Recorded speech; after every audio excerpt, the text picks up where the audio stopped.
Olá, irmãos, graça e paz, tudo bem? Essa daqui é a parte 2 do vídeo, ela vai ser mais curta. A parte 1 vai estar no meu comentário fixo, é só você clicar lá e assistir. Pode assistir depois dessa, não tem problema. Essa sequência de vídeo aqui, você pode assistir a parte 2 primeiro e depois a parte 1. Quando é preciso assistir a parte 1 primeiro, aí eu aviso.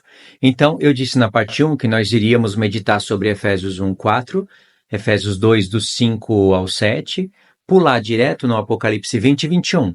Vai ser mais ou menos essa sequência, tá bom? Pode ser que eu acrescente um capítulo ou outro, conforme eu lembrar aqui, vamos ver nesse vídeo. E o objetivo do vídeo é meditar sobre o milênio, é entender questões que para mim são como peças de um quebra-cabeça que nós temos que encaixar, como se Deus tivesse desenhado um plano, um projeto pelo Novo Testamento, inspirado os apóstolos a falarem certas coisas brilhantes, mas não falarem tudo, para a gente somar os textos e aplicá-los na hora certa, ou para aprendizado, ou para contrariar as seitas, talvez para as duas coisas, e para a gente meditar no reino. É muito profundo entender isso. Porque vem uma seita, começa a introduzir coisas que não são da palavra, começa a misturar joio e começa a apresentar para você um outro reino. Ou tudo lá no céu, ou tudo aqui na terra, uma coisa que Jesus não prometeu, e aí você começa a imaginar outra coisa, pensar em outra coisa, orar para Deus outras coisas, e seitas influenciam diretamente na nossa oração, na nossa vida. E aí você já pensou você ser achado como uma pessoa que está olhando para um reino que não vai ser nada parecido com o que te falaram, e você ensinou isso para outras pessoas, e aí, de repente, no futuro, começam a vir textos para vocês, começam a te fazer pergunta e você não sabe responder. Só que você passou anos fundamentando tal doutrina e você não consegue mais se desprender delas. Aí as suas explicações serão forçadas, você será forçado a falar algo que no fundo você não queria falar, mas você tem que falar. Talvez o seu coração vai ficar duro, você vai detestar ser contrariado, mas você não vai conseguir explicar os textos, então você vai ter que ou fugir deles, e se não puder fugir, você vai ter que mutilá-los. Tudo isso acontece, tá bom?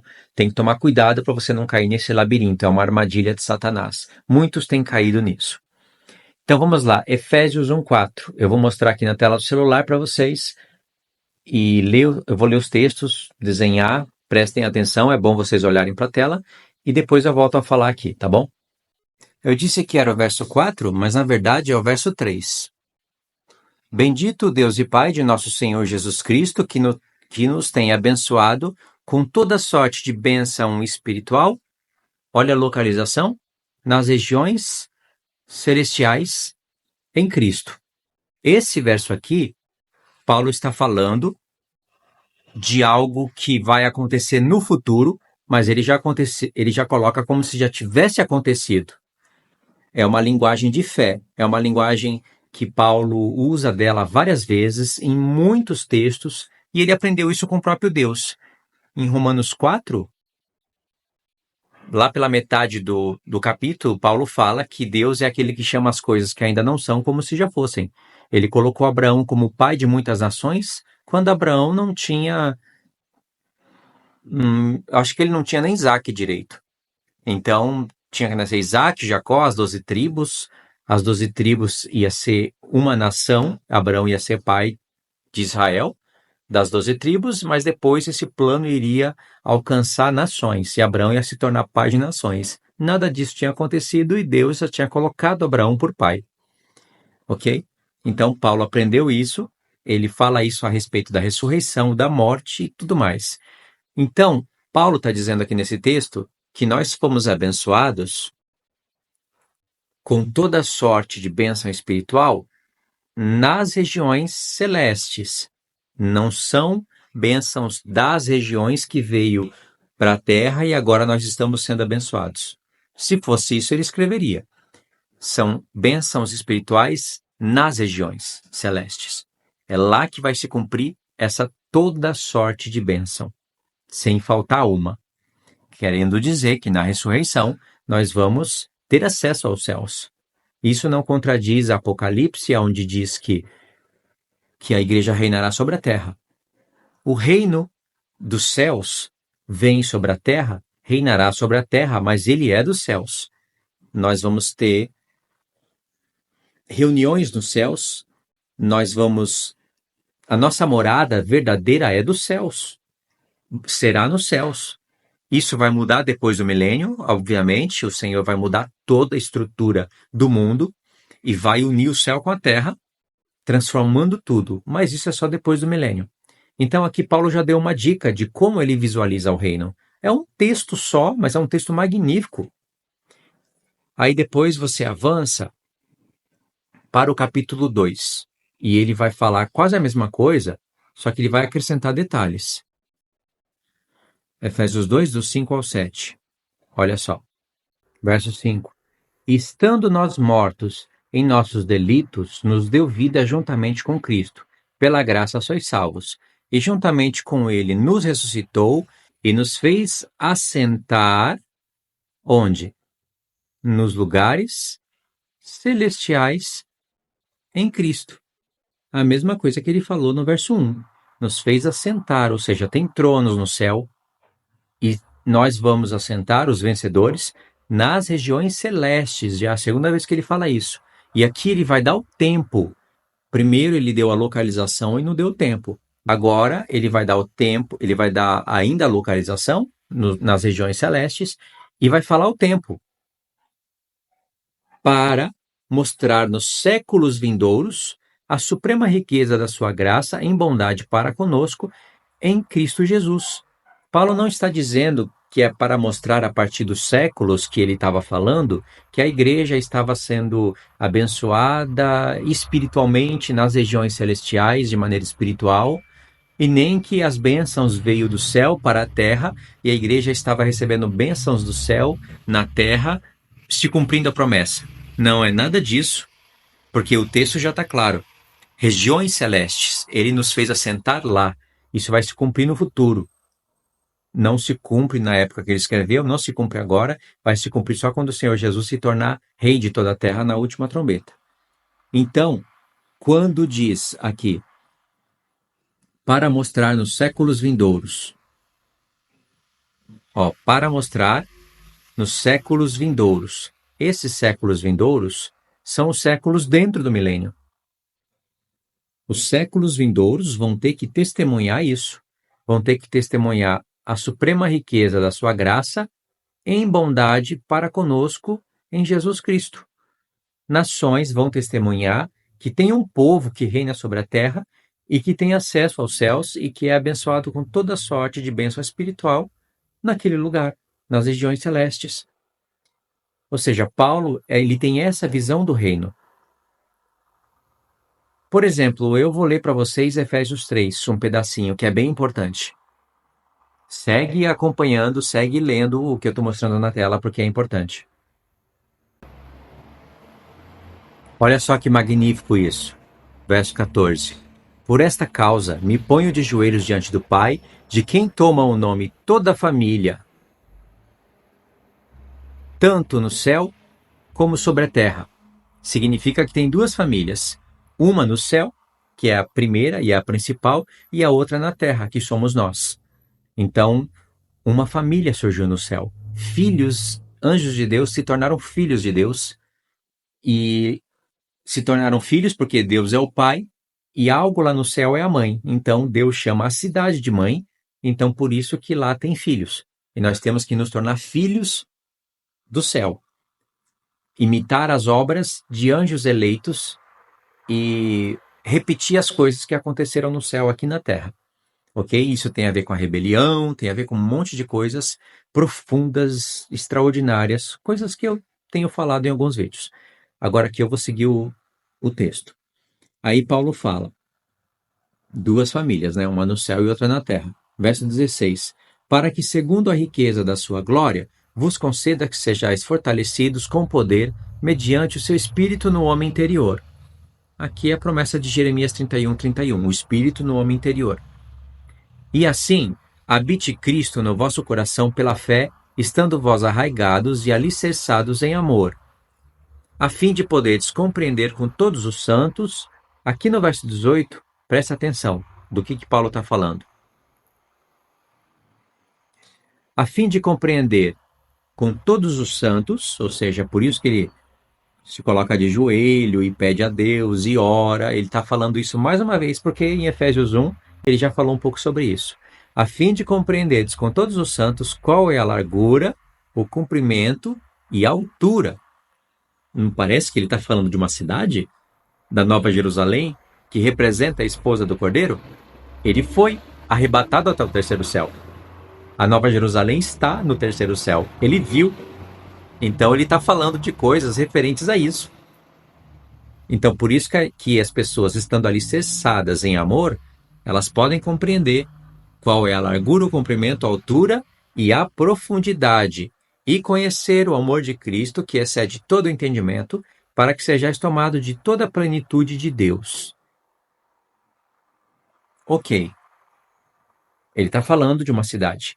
A prova disso é que se você volta um pouquinho, no final do capítulo 2, olha o que Paulo fala, a partir do verso 20. Edificados sobre o fundamento dos apóstolos e profetas, aqui a palavra fundamento no singular, apóstolos e profetas no plural. Esse fundamento no singular é Cristo. Jesus Cristo, a pedra angular, no qual todo o edifício, bem ajustado, cresce para santuário dedicado ao Senhor, no qual também vós juntamente estáis sendo edificados para a habitação de Deus no Espírito. Paulo está falando, vocês são o santuário de Deus, Deus habita em vocês, mas existe um santuário que reflete vocês.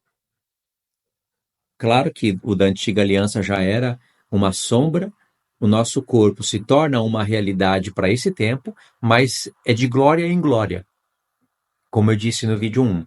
Então, existe um santuário no céu que ele é supremo, ele foi edificado antes da fundação da terra, antes dos anjos nascerem, aquele santuário foi edificado. E quando Deus edificou a Nova Jerusalém, ele pensava na sua esposa, ele contava a história dele com seu filho, através do seu espírito, na humanidade e principalmente na igreja. Tudo isso está sendo contado lá em Apocalipse 21 e 22.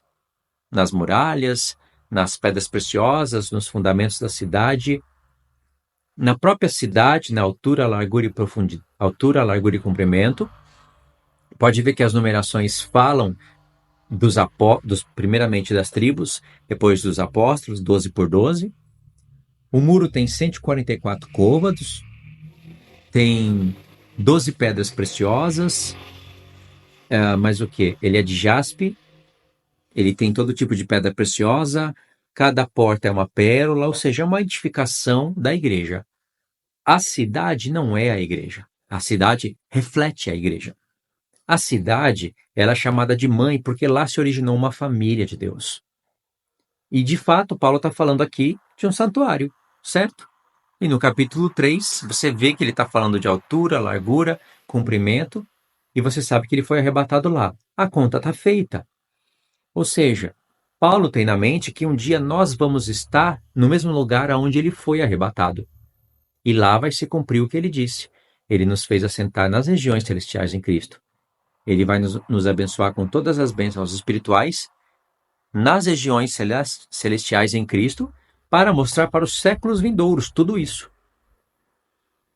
Uma conta perfeita, brilhante, né?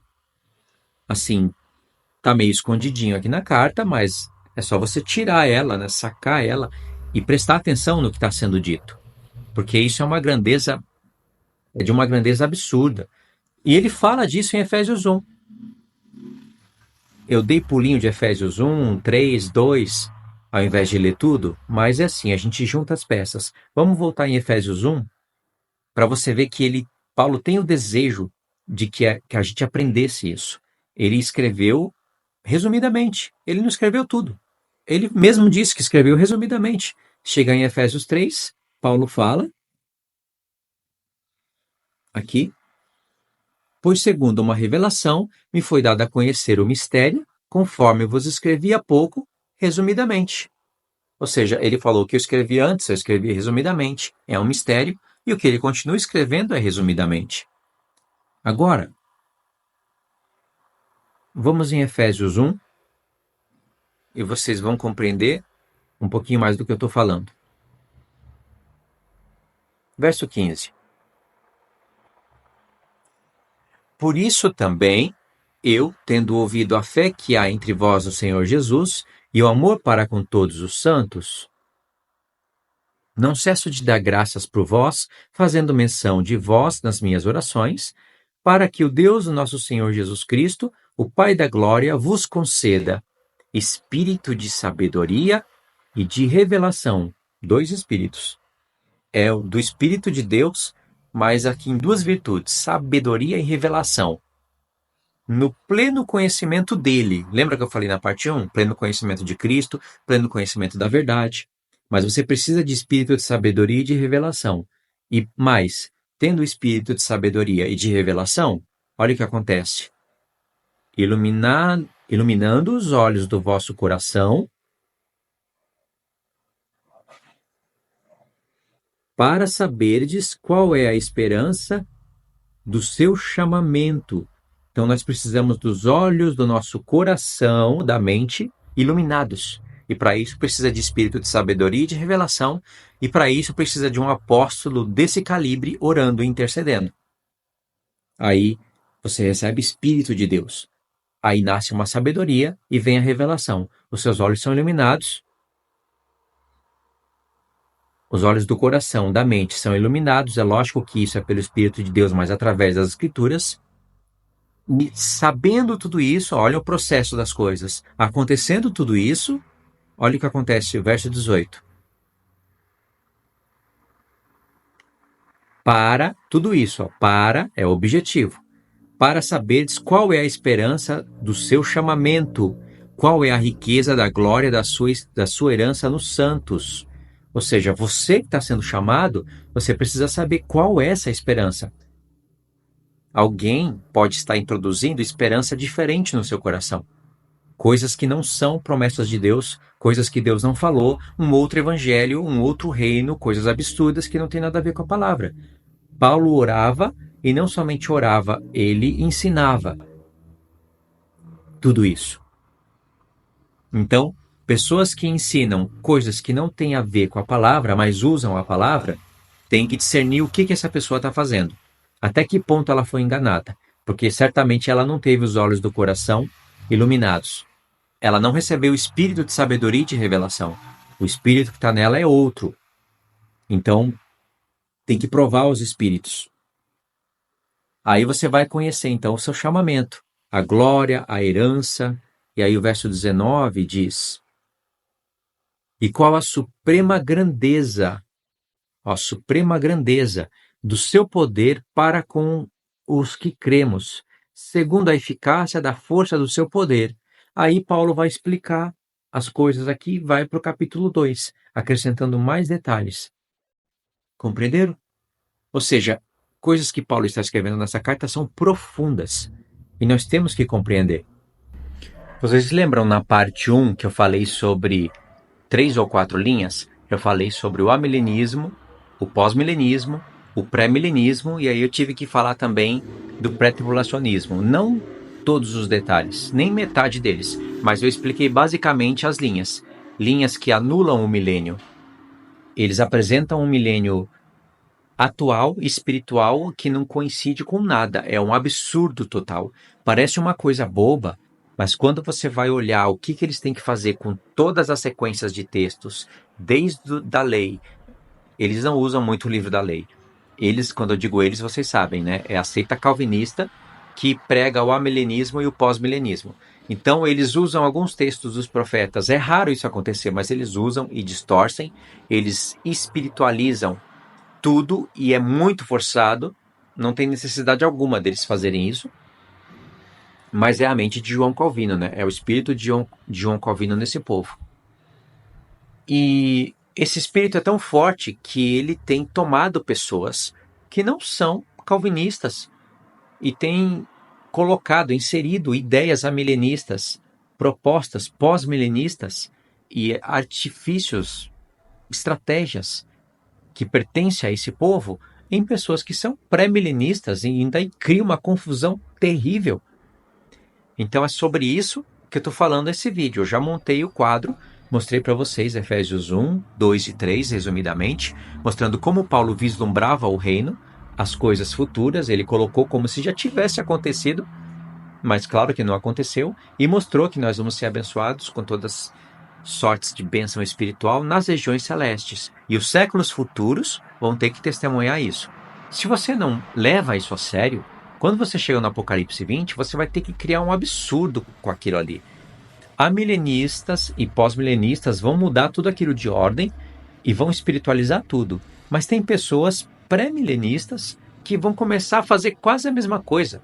Eles vão pegar a Nova Jerusalém, que está depois do Grande Trono Branco, e vão colocar ela antes do Grande Trono Branco e antes do milênio, querendo dizer que a Nova Jerusalém desce junto com Cristo para iniciar o milênio literal, mas o Grande Trono Branco está lá. Só que quando o Senhor Jesus apresentou os fatos, ele não apresentou nessa sequência. Então, a pessoa cria esse absurdo e para ela sustentar isso, ela vai ter que distorcer textos vez após vez. Ela vai entrar numa arapuca, num labirinto que é até difícil você olhar e pensar como que ela não enxerga isso. Como que ela fica contente tendo que distorcer tanto texto assim, sendo ela pré-milenista? Porque um amilenista, é claro que a heresia é maior, eles não conhecem duas casas, sete festas, a visão do reino milenar, eles não conhecem nem sobre nações restantes. Então, é mais herético. Só que dentro da filosofia de um reino espiritual, tem uma certa consistência. É herético, mas assim, eu consigo entender o que eles fazem. Agora, um pré-milenista, de vez em quando usar argumentos amilenista, pós-milenista, mas falar, eu creio no milênio literal, só que isso não é assim, aqui está errado, na verdade essa peça é aqui, é aquela ali, aqui está meio bagunçado, eu vou colocar em ordem. É uma coisa absurda, e eu vou mostrar isso para vocês. Lá em Apocalipse 20, olha que enrascada esse povo se mete. E não só eles, isso aqui contraria todas as linhas. Todas essas linhas heréticas. Presta atenção. A partir do verso 11, a gente pode começar a ler o que foi falado antes.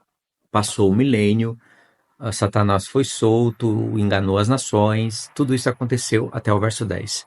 Verso 11. Vi um grande trono branco e aquele que nele se assenta, de cuja presença fugiram terra e céu, e não se achou lugar para eles. Só esse texto aqui, veja que são textos curtos, mas é uma flecha no alvo, são estratégicos, porque esses textos provam o nosso coração. O verso 12 é importante, o 13 também, mas o 11 aqui é o mais importante, porque aqui o milênio passou. Vamos pensar nas pessoas que dizem que a Nova Jerusalém desce do céu para iniciar o milênio literal. E aí, vocês sabem que um monte de coisa acontece aí, né? A Jerusalém da terra é destruída, vai ter que espiritualizar todas as vezes que Deus fala de Jerusalém nos profetas, de reedificação, de purificação, de santificação, vai ter que tirar isso de uma Jerusalém terrestre, e falar que estava falando da igreja, do homem, quando Deus está falando do local, da região, está dando nomes, localização e tudo mais. Vai ter que pegar os termos cidade santa e aplicar tudo para o céu, quando a palavra não diz isso. E aí um monte de heresia vai vindo, a pessoa vai construindo um monte de ideias erradas, num fundamento errado, e tudo isso vai desabar na cabeça dela. Então Jesus veio, arrebatou a igreja, destruiu os reinos do mundo, vão ter nações restantes, tudo certo, mas a Nova Jerusalém desceu. Ela desceu, ficou 1000 anos aqui na Terra, é uma nova terra e um novo céu, né? Porque o Apocalipse 21, eles dizem que está antes do Apocalipse 20. Então, assim, é uma coisa bagunçada, atrapalha até a gente explicar. Por isso que dá raiva, mas vocês estão entendendo, né? Aí tudo bem, vi um grande trono branco e aquele que nele se assenta, de cuja presença fugir o céu e a terra. Aí imagine, acabou o milênio. Um grande trono branco foi estabelecido para julgar, os mortos vão ressuscitar, vai ter que ter um grande julgamento, Satanás vai ter que ser julgado, condenado, jogado no lago de fogo, aonde já estavam a besta e o falso profeta. A morte, o inferno, o Sheol, que é uma prisão, vão ser condenados, o mar, ou seja, tudo vai ser feito. Muitas coisas tinham que acontecer, as profecias todas vão se cumprir nesse momento. A Nova Jerusalém está na terra. Aí veio o grande trono branco. Ele veio da onde? Porque o grande trono branco está dentro da Nova Jerusalém. Aí diz que um grande trono branco foi estabelecido, mas já estava na terra. Mas diz que da presença desse grande trono branco fugiram céus e terra. Então, na ideia desse povo, a Nova Jerusalém vai ter que flutuar um pouco para os ares, o novo céu e a nova terra desaparecem, e aqui o texto diz, deixa bem claro,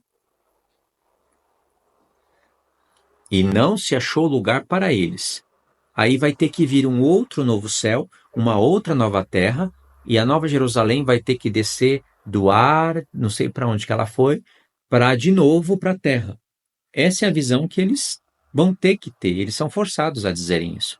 Se eles seguissem a linha do tempo do Apocalipse 20, a Nova Jerusalém ainda está no céu. Então ela iria descer a partir de um novo céu para uma nova terra. O céu que havia antes havia sido restaurado. A terra que havia antes é essa terra aqui, só que restaurada. Mas depois que vem o grande trono branco, ou seja, a Nova Jerusalém vai descer e esses céus e essa terra vão passar. Aí sim o Senhor vai fazer um novo céu e uma nova terra. A partir desse novo céu vai descer a Nova Jerusalém para uma nova terra. E aí faz sentido esse texto do verso 11, porque a Nova Jerusalém está no céu ainda. E isso entra de acordo com o Apocalipse 20 e 21. Até o Apocalipse 19 está em sincronia. Tudo fica de acordo. Se cumpriu a bênção que Paulo falou durante 1000 anos. A igreja glorificada foi abençoada com toda sorte de bênção espiritual nas regiões celestes. Ela estava sentada lá em Cristo, reinando sobre a terra. As nações testemunharam isso e tudo entrou em acordo. Tudo se cumpriu. Agora, por que negam isso? Isso acontece porque elas não concordam com o templo de Ezequiel, literal. Elas acham que aquilo é a Nova Jerusalém e que não concordam com sacrifícios de animais do milênio, mesmo tendo todas as explicações. Então elas vão ter que seguir todo esse caminho aqui que eu mostrei para vocês, distorcendo textos. Como que elas vão interpretar Efésios 1:3? Elas vão interpretar, elas vão dar um jeito de mudar o que está escrito. De espiritualizar, sempre vai ter que espiritualizar. E isso é uma ideia amilenista, pós-milenista. Eles fazem sem temor algum, mas pré-milenista é um pouco mais cauteloso. Então, eles vão ter que se tornar por um momento, ou por vários momentos, amilenistas. Aí eles vão espiritualizar Efésios 1:3, Efésios 2, 5 ao 7. Eles vão ter que dar uma explicação absurda para o Apocalipse 20. Já é um absurdo eles catarem a Nova Jerusalém, que está depois do grande trono branco, e depois do milênio, colocar ela antes do milênio e deixar o grande trono branco lá depois. Ou seja, Deus ele colocou a peça errada. Pelo menos os amilenistas e pós-milenistas, eles pegam um conjunto todo, grande trono branco e Nova Jerusalém, e colocam antes do milênio. Na nossa ideia, antes do milênio, porque nós queremos um milênio literal. Na ideia deles, o milênio já está acontecendo. Então, existe uma coisa mais coerente na linha milenista e pós-milenista. Mas tem pré-milenista que está pegando a Nova Jerusalém, deixando o grande trono branco lá e colocando ela antes. Aí eles vão ter que tropeçar em tudo isso que a gente está mostrando, que eu estou mostrando para vocês. E o Apocalipse 20? Eles vão falar sem medo nenhum, pode saber que a explicação é essa. Eles vão dizer que a Nova Jerusalém vai flutuar para os ares, o grande trono branco vai aparecer. Da onde? Eles acham que o grande trono branco está vindo da onde? Está dentro da Nova Jerusalém.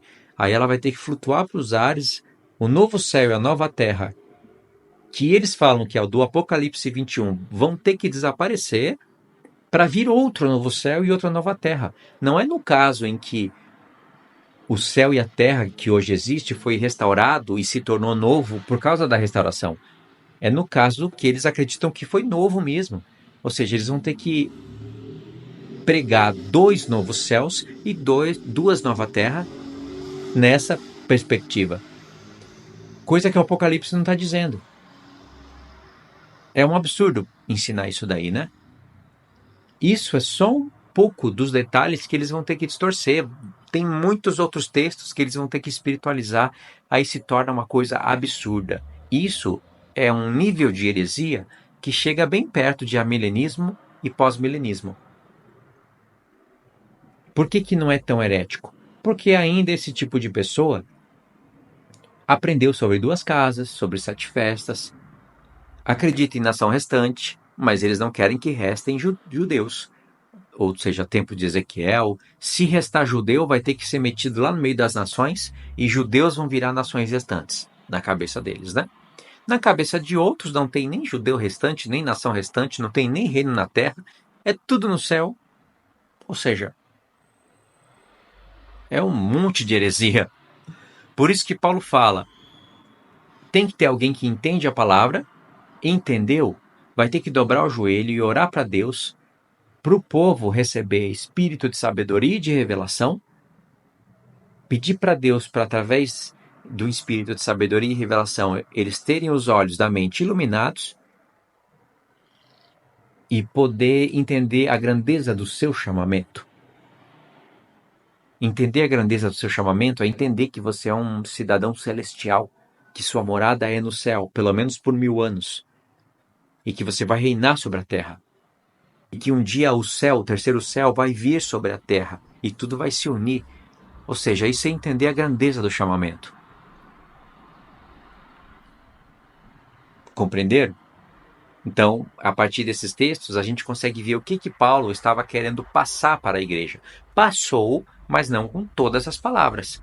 O Espírito Santo inspirou Paulo a escrever um espetáculo de revelação em 6 capítulos, resumido, como se fosse um teste para nós.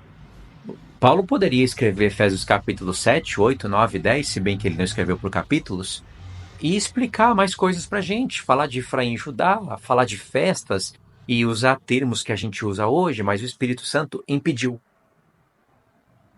Inspirou o apóstolo Paulo, escreveu que era suficiente para ficar uma equação matemática para a gente meditar, entendeu? Como se nós tivéssemos que completar a carta.